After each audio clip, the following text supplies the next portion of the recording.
ફળિયું વિસ્તારમાં એક ચોંકાવનારી ઘટના સામે આવી છે। આપને જણાવી દઈએ કે જ્યાં ઝાડ કાપવાના તુચ્છ વિવાદમાં એક વ્યક્તિની હત્યા કરવામાં આવી। આ ઘટનામાં સચિન પોલીસે ત્વરિત કાર્યવાહી કરીને આરોપીને ગણતરીના કલાકોમાં પકડી લઈ પોતાની કાર્યક્ષમતા પુરવાર કરી છે।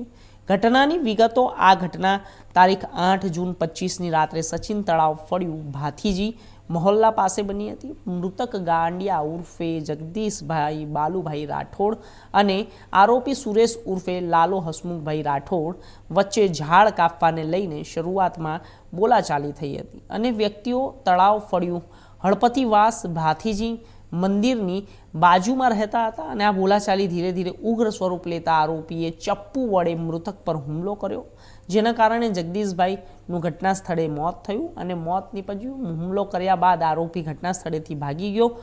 પોલીસની ત્વરિત કાર્યવાહીની ઘટનાની જાણ થતાં જ સચિન પોલીસ સ્ટેશનની ટીમે તત્કાલ તપાસ શરૂ કરી।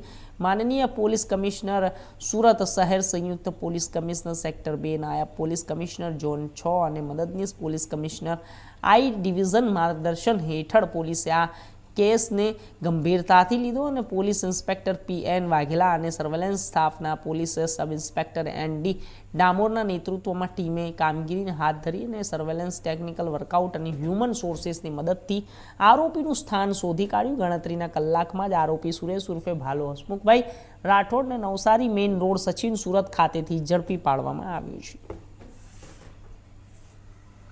સચિન પોલીસ સ્ટેશનની હદમાં આવેલા સચિન ગામના તળાવ ફળિયામાં ગત રાત્રિના દરમિયાન ઝાડ કાપવાના છાંટવાની મારા ઝઘડામાં એક વૃદ્ધ 50 વર્ષના વૃદ્ધની જાન ગઈ।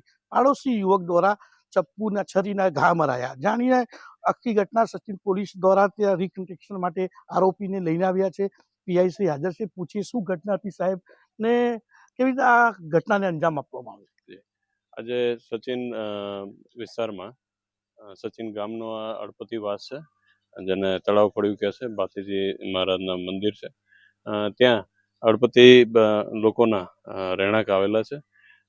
ગઈકાલના રોજ જે બે પરિવાર હતા એમાંથી એક પરિવાર જે આગળની સોસાયટી માન સરોવર પાર્ક કરીને સોસાયટી આવે છે, ત્યાં ઘણા ઝાડવા ઉગેલા છે। એ ઝાડના ડાળખા આ સાઈડ એમના ઘર ઉપર આવતા હતા, એટલે એના ટ્રીમિંગ કરી રહ્યા હતા અને જોડેથી પાવર લાઈન પણ જતા છે અને નીચે જે આરોપી છે એના વાહન પડેલા હતા। તો આ જ્યારે કટિંગ કરતા હતા તેના ડાળખા નીચે પડતા હતા એટલે આમને બોલવાના થયા। બે પાડોશી છે, એકબીજાના એક જ દિવાલે બે પરિવાર રહે છે। તો એ બાબતે બોલચાલ થઈ કે ભાઈ આ નુકસાન થશે વાહનને, તો એના ખર્ચા કોણ આપશે? એ વાતમાંથી વાત એ લોકોને ઝઘડો થયો। ઝઘડામાં જે કહેવાય કે એના ફાધર જે હતા, જે 50 વર્ષના ગાંડિયાભાઈ ઉર્ફે જગદીશભાઈ રાઠોડ, એ આના આરોપીને સમજાવવા જતા આરોપી જે કહેવાય કે ભાઈ નાની ઉંમરના છે, પોતે ગુસ્સામાં આવી અને જે એના ઘરમાં જે ચાકુ હોય રસોડામાં, એ ચાકુ લઈને એના એક જ ઘા જે છાતીના ભાગે માર્યા હતા, એમાં સ્થળ ઉપર ગાંડિયાભાઈના મૃત્યુ પામેલા હતા।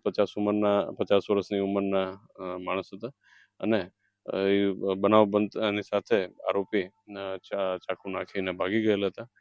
જેવી જાણ થતાં તરત સચિન પોલીસ સ્ટેશનના સર્વેલન્સ ટીમ તથા ચોકીના સ્ટાફ તુરંત સ્થળ ઉપર આવી અને આરોપીના શોધખોળ પણ કરવામાં આવેલા હતા અને ત્વરિત જે કહેવાય કે ઉપરથી સાહેબશ્રીઓના પણ બધાના સૂચના થતાં ખૂબ ઝડપથી આરોપીને આજરોજ પકડી પાડેલા છે અને સ્થળ ઉપર આવીને રિકન્સ્ટ્રક્શન પંચનામા સાથે જે બનાવમાં વપરાયેલા હથિયાર હતા એના ડિસ્કવરી પણ કરી લેવામાં આવેલા છે અને આગળની તપાસ હાલમાં ચાલુ છે। તમે જોઈ શકો છો કે નજીવી બાબત ઝાડ ટ્રેપિંગ કરવામાં આવી રહ્યું હતું, જે ઝાડના લીધે વીજળીની જે તારો છે તેનાથી કોઈ ધડાકો ના થાય, કોઈ અકસ્માત નહીં થાય, તે લોકોને હિતનું કામ। પણ એક નજીવી બાબતમાં 50 વર્ષના વૃદ્ધનું મૃત્યુ તો થઈ છે, પણ એક યુવાન આજે જેલના સળિયા પાછળ ધકેલાઈ ગયો છે। કેમેરામેન રવિ વેંડે સાથે સુનિલ પ્રજાપતિ, ઇન્ડિયા ન્યૂઝ, સુરત।